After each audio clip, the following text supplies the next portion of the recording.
Okay, so this is a message for frustrated runners.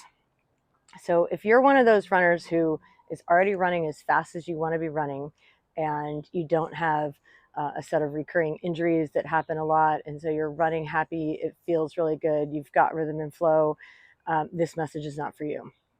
This is specifically for athletes who are running. They may be feeling some frustration that they're not getting faster, or like you see other runners that look like they're running easier than you and yet they're moving faster.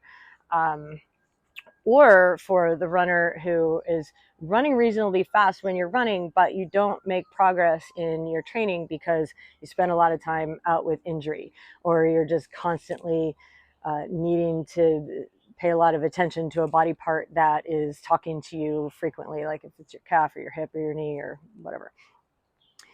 This message is for you. So why is it that some runners can run easily with rhythm and flow, and some of us have a way harder time with that?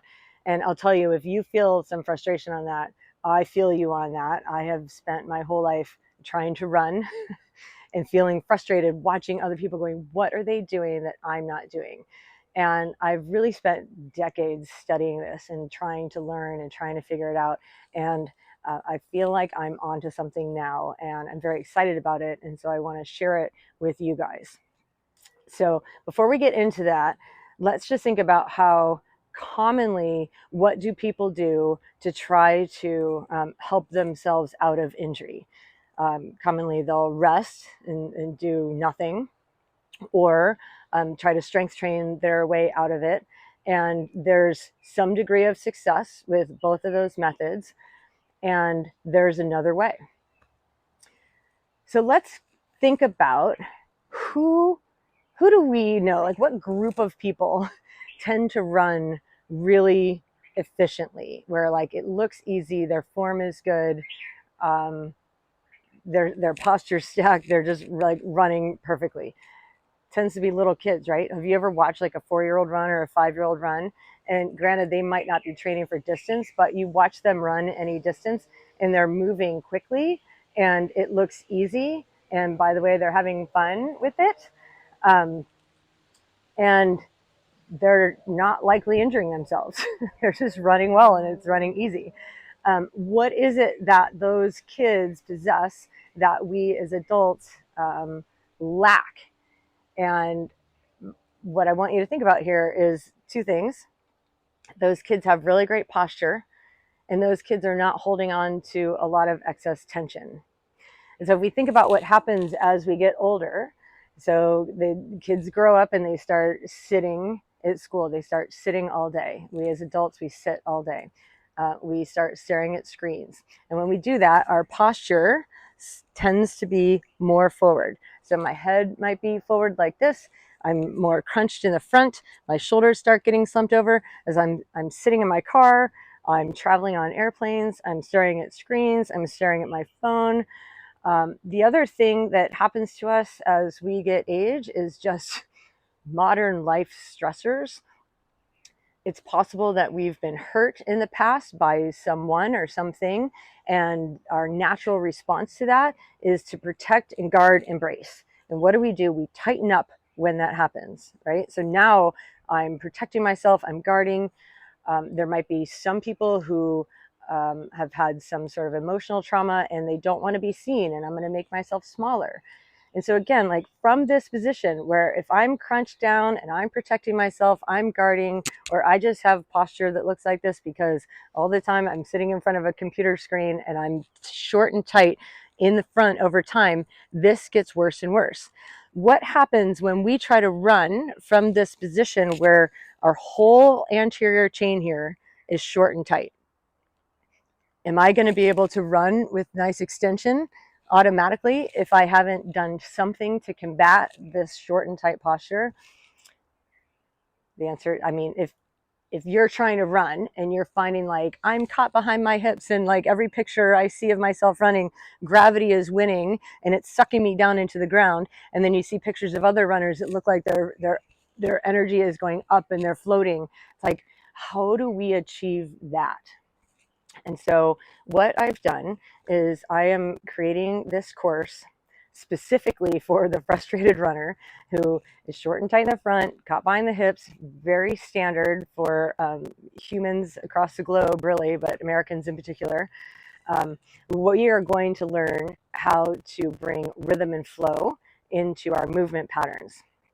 And by doing that, you set yourself free to let go of tension, open up so that you can move with ease. And running starts to feel better, it starts to get faster, and your injuries will just disappear. And so, if we think about like the two principles that this course is really going to be focused on, the two things. Number one is stacked posture, and number two is letting go of tension. And that's what we see with our little kids, right? The ones that are running really well, like their posture's good and they're not holding on to tension. And the tricky part here is like, which came first? Is my posture bad because I'm holding extra tension, or am I holding extra tension because my posture's bad? And I really think it's a chicken or egg situation, which came first. Like they both go together. The tighter we get in front, the harder it is to have good posture. And when our joints are not stacked, so what I want is I want my head stacked on top of my shoulders. I want my shoulders stacked on top of my hips. My hips are stacked on top of my ankles. And from here in the stacked posture, my muscles are able to relax in a way that they can't when the joints are out of place. Then those muscles are going to have to do extra work just holding the joint, because the joint is working against gravity, or gravity is pulling on that joint. And instead, I want stacked posture. So we're going to be working with the two things simultaneously, working on stacking posture and letting go of tension. And they, over time, one improves the other, and they both really improve each other. And so over time, we're chipping away at doing that. So again, what this course is going to help you do, it's going to help you develop awareness. So you'll be able to feel when you're holding excess tension. And what's interesting is that with some athletes that I've worked with, and they're like, I don't hold excess, I don't have tension. And what's fascinating is that once you learn to let go of tension, you start to be able to see tension in other people as they're holding it.